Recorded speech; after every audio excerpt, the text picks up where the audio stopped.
Ladies and gentlemen, wonderful people, this is Call of Duty Fanatics. Welcome back to another Call of Duty video. And today, guys, this is gonna be an interesting one.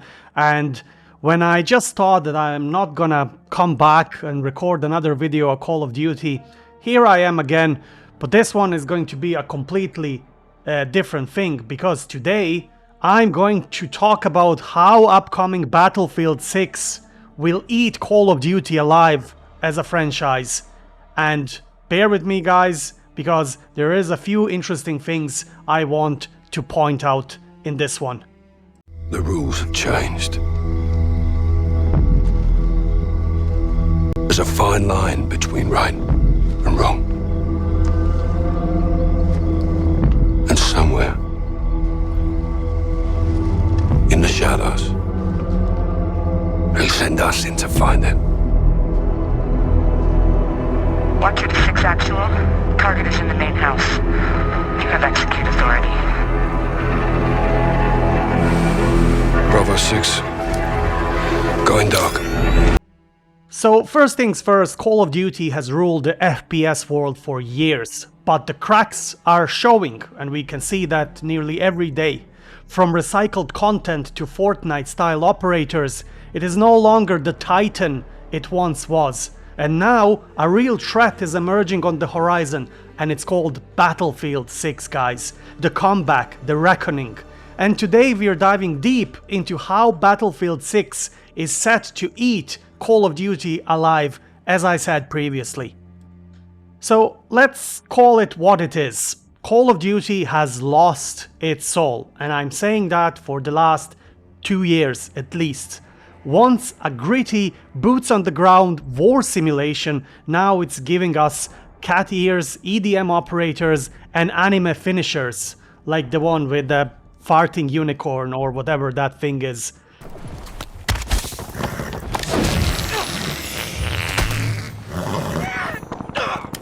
Stay right there.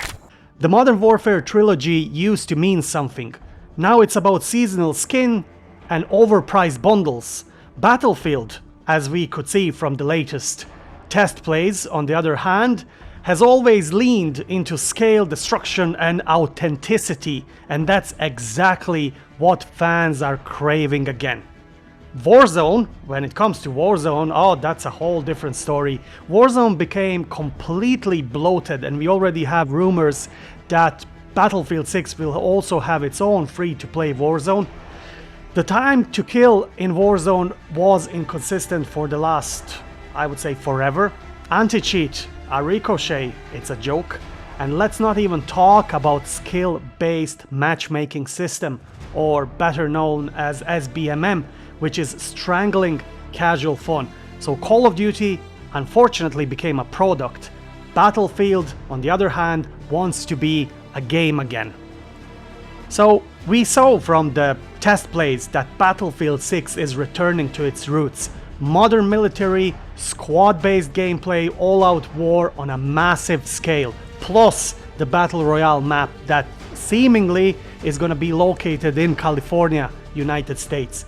None of the futuristic jetpack nonsenses. There will be no Nicki Minaj skins, which is absolutely brilliant news. Just you, your squad, a tank, and players fighting across dynamical, changing terrain.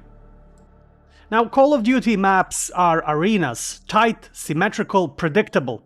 When it comes to the Battlefield 6, what we could see from the test play, think sandbox, think chaos, helicopters, tanks, jets, boats, all in one match.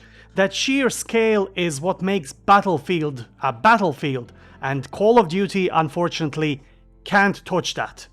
In Battlefield 6, you won't just camp on a rooftop with an RPK, you'll be parachuting into a collapsing skyscraper, trying to push a control point while dodging a sandstorm. It's cinematic, unscripted, and immersive. Everything Call of Duty cannot even pretend to be.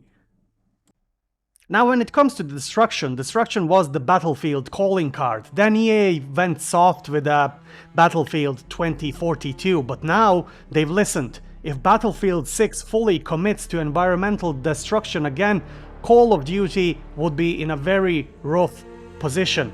and we could already see from the test plays that they've implemented a majority of the great stuff when it comes to the environment destruction.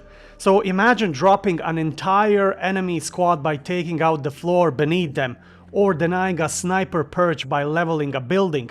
Call of Duty can't match that interactivity. It's stuck with breakable doors and weak wall bangs. Also, one important thing is that Call of Duty rewards lone wolves. Battlefield builds squads. Battlefield 6 is doubling down on tactical play, revives, shared ammo, coordinated pushes. If you don't work together, you lose. It's a teamwork, not a TikTok loadouts. Although I have to say, from the test plays, what I could see is that the movement is quite more flexible and faster comparing what we had in the previous Battlefield 6 titles.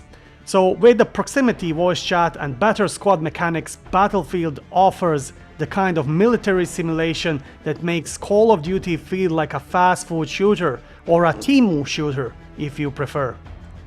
Now guys, we can say whatever we want about EA. Yes, they are also money hungry like every other studio, and trust me, we all have something to say, but Battlefield 6 feels like their apology letter.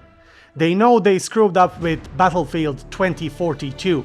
This is their last shot at redemption, and they already invested over $400 million, guys.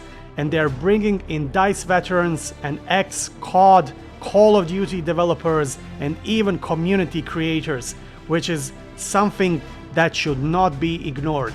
Meanwhile, Activision is milking Call of Duty for skins and breaking its yearly release cycle. Battlefield 6 is coming in with something rare in AAA gaming, and it's called hunger. Now guys, if Battlefield 6 delivers on what it promises, scale, destruction, immersion, teamwork, it doesn't just compete with Call of Duty, it could potentially replace it. Players are tired of stale metas and clown cosmetics. They want depth, they want strategy, grit. This isn't just another sequel, this is a statement. And unless Call of Duty reinvents itself fast, Battlefield 6 is going to eat it alive, pixel by pixel. So guys, tell me honestly, are you ready for the Clash of Titans and the Battlefield revival? Drop your thoughts below in the comment section, hit that like and subscribe for more raw FPS content. No sugarcoating, no fanboys BS. See you on the battlefield, soldiers, and until next time, my fellow Verdansk citizens, I wish you farewell and stay frosty.